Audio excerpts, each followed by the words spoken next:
So in 2010, when I was covering a Boston Bruins alumni game in Woodstock, New Brunswick, this guy basically took a freak on me. I don't know if it was intentional or just he was doing it just for show.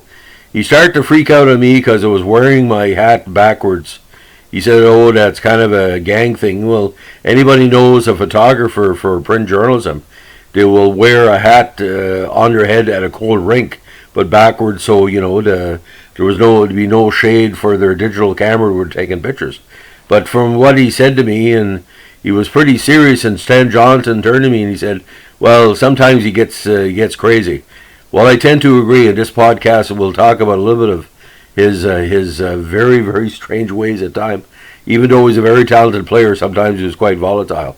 We're going to talk about the interesting case of the very talented John Wensink. Now, John Wensink, born April 1st, 1953, played more than 400 games in the NHL, mostly with the Bruins, where he became a fan favorite on both sides of the border.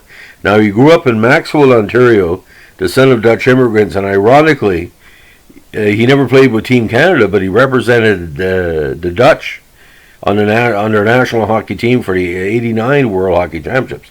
So, he was very dedicated to all aspects of his play.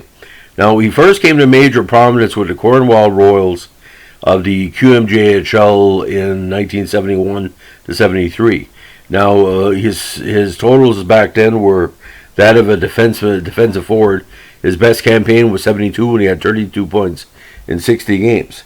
Now, by the 73 season, he was drawing interest from the NHL and the WHA. He was drafted 104th overall in 73 by the Blues and 28 overall in 73 by the New York Golden Blades.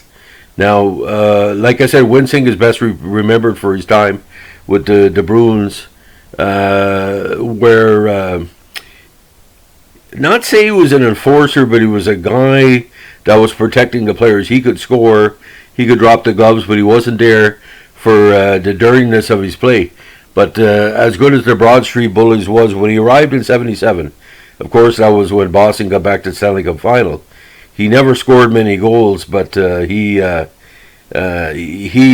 protected and augmented the squad. Now, the enforcers on the squad, you look at O'Reilly, you can look at Johnson, you look at Milbury, you can look at some other players. And he was part of that program where you would have a lot of 20-goal scorers with Boston every year because they had no 50-goal scorer, but it was always 9 or 10 or 11 players who had 20 to 35 goals, including, Jean Vertel, including, Mark Cott and Middleton and all the great players. Now, he's well known for his challenges of the other team. He did it with Montreal before, but he also did it with, for some reason, they had a feud with Minnesota in that era too. Now, the most prominent example is when on December 1st, 77, fought Alex Pyrus of the Minnesota North Stars, and he wouldn't respond to his taunts. That he went over and he said, "Let's go." Well, he challenged the whole team, but no player responded. Now, his afro really, really stood out, no pun intended, and he was known for being involved in hair-pulling fights with him and Bob Kelly of the Flyers, who had very nice hair as well. One fight, they started pulling at each other's hair, which is more, as you like to say, an effeminate version of hockey. You see, even women's hockey, people don't pull hair in women's hockey as well. You would think, because most Canadian women, as nice and beautiful as they are, if they get into a fight, they'll do some very nice hair pulling. I have nothing against people pulling the hair, as long as that they use the proper conditioner afterwards to repair said follicle situation. So now, his best season, of course, was part of that big 20-goal group in '79. 28 goals, 18 assists for 46 points. Like, he never really scored much in the playoffs. His only 2 playoff games came in the cup run towards their loss to Montreal in '78, where he scored 2 goals.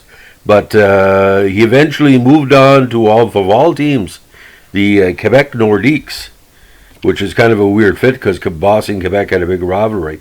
He also played later on with Colorado and New Jersey. He basically wrapped up his NHL and minor pro career in North America with the Wichita Wind in '83. Then ended up in Vitesse Nugent of the Dutch League in 1985. Now, after his playing career ended, including time with the Dutch squad, he moved to St. Charles, Missouri, and started a home renovation company, where he also plays senior hockey from time to time. Now, Wensink has been active again as a Pee Wee hockey coach, and he not only with the Boston alumni, but with the St. Louis alumni as well. But I talked to Terry Riley and some of the other players after the incident with Wensink, and he said, "Don't take it personal. That's the way, that's the way it is sometimes." But like I said, the Boston Bruins alumni and the Montreal Canadiens alumni have been good to me over the years. All the different people I've had a chance to interview. But you think of the Bruins of the 1970s, the late 70s especially. You got to, if you're talking about the top 10 most popular players in the Bruins, Wensink is there because he was one of Don Cherry's babies, as we like to say. Because Cherry liked people like Wensink because he liked that grind. Like the word grinder. There's a depiction in your mind of a grinder.